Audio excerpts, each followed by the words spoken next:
Another thing that, of course, I cannot not mention is the philanthropic aspect of your life.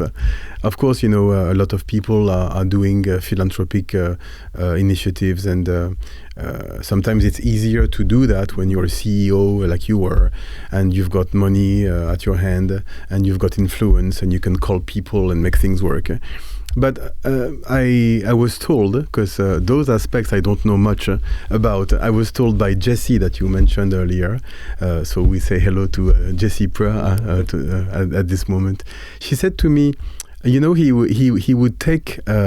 would go for a trip in Bhutan and support monks. Yeah. And I was like, monks, what does it have to do with travel? So I was intrigued when she told me that story, because you might think that you might actually support young people to become receptionists or cooks in a hotel. Yeah. But no, monks. So tell me about the monks. Is it for your redemption? Not that I've done a lot of bad things, but, for all it might help. But having said that, two things. One is, don't equate everything to money.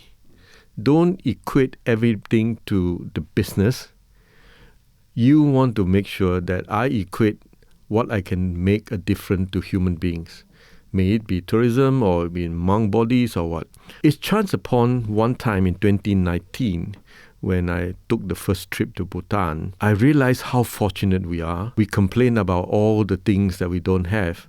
We actually have them. But when you visit those places, they literally do not have like water, like electricity, like 3 meals. You just feel that you need to do something, whether they're monks or it's not just a monk. I have initiated a program in Bhutan, in a village called Chanjiji, is to empower women to be self-sustainable. And you can't just give them money. At the end of it, giving must be sustainable. Chinese have a saying that you don't give a person a fish. You teach them how to fish, then they can sustain themselves. If you give them a fish, they finish them. So I went on that trip. I met Mr. Ugan, and he was very keen about how, women have no jobs, women have no position in the society. And I was shocked to learn, supposed to be the happiest country in the world, there were divorce cases going up because they were financially challenged. So I went to the village and I said, well, I can't do that. I can give you $1,000, but that's not going to make any difference. What is good about you guys? What can you do? And the lady told me, we can weave. We can make scarf. So I said, wow, that's interesting, because that's a skill that I don't have. But what I can do is help you to market it. Instead of selling $1, I will help you to market the product and introduce it to the world, that the scarf in Bhutan keeps you warm. So I went up together with PATA as well. I brought a delegation of PATA chapter Singapore members there and then show them. So we help women to be financially independent through improving their skills in weaving better quality scarf. And they have gone to do pretty bags, handbags, carriers for people to bring back. So to me, that was something that I always believe, that when we go to a destination, we must help to improve life of others. Now, the monks was also come as a visit there, and I said, look, they were orphans.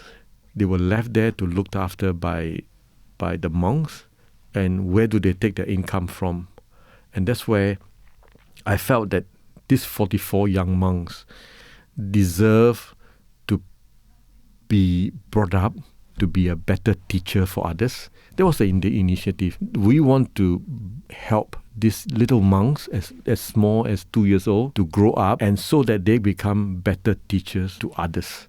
That was the only intention. I can't do it myself. I don't earn a lot, but I certainly can ask people who can afford to come with me, and Jessie was one of them. But again, charity, there's so many out there. We call it raising fund fatigue. Everybody is asking for money for some charitable organizations. how much can you give every day? So I said, well, if you are going to Bhutan, let me bring you and show you what the little money that you give can have such a big impact to their life, to the future generations. So I brought her there, interact with the young monks, and show that your $200, it means a lot to them, to their life. So that's one. Secondly, it also brings awareness to people who may have forgotten about what charity is all about and the purpose of it. People give money very freely without knowing the purpose. So we also bring back the purpose to them. And at the end of it, we also introduce, you raise fund for people by asking your friends to donate, right? So easy. Your friends sometimes obligated to give you $100 because you ask. But that's not what I want. I want to work for it. And that's where Cheryl came in. I hate cycling because I don't like to go outdoor. And she said, Robin, why don't we do something different? How about cycle for fun? F-U-N-D.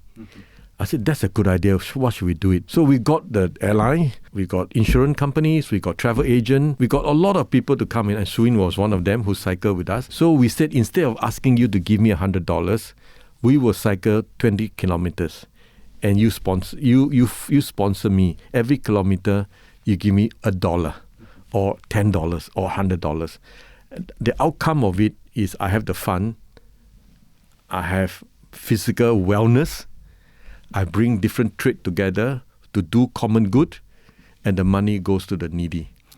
So if you think about this funding and charitable stuff that you want to do, think sustainable, think long term, and think about what this money do to people. Can they improve their life in this generation and future generation? And that's why I'm very fond of Bhutan, because that's where they need a lot of help in that aspect. But you need to be physically involved.